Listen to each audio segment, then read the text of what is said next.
I know it's helped me, having had some Minerva courses initially as an administrator, and then as we continued to work with Minerva, as the Common Core came in and we began to read about it and take a look at it, the connection became very obvious.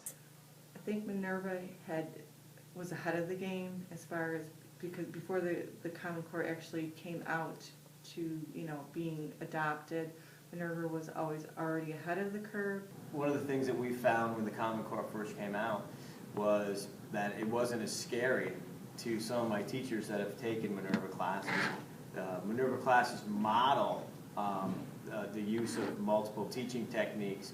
Their flexibility to add to the standards is the cultural understanding and having a depth of students being able to read seminal U.S. documents, and Minerva contextualizes all of that beautifully so that they are not only reading complex text that has depth, but it also teaches them not only the cultural pieces that they need to know, but the history.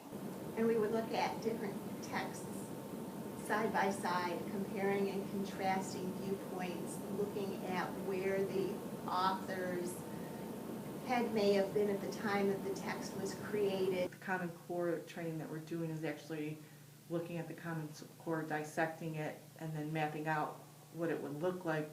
Where here we're already being involved in it with our learning so that we can bring it back, and then you can actually see, oh, we're already doing it, so it's not going to be as hard as people might think it is. We had to take text to text to look at that, text to self, text to world. That's what we need to do, to take all of these narratives that we have read and just to see how they apply and what we can talk about. And whether it's a novel or whether it's an actual story from a certain culture, what's the meaning behind that, or where might those ideas have come from? Even like today, we talked about the Trinity within the Snow White, that might be modeling after a certain culture's religion or something like that.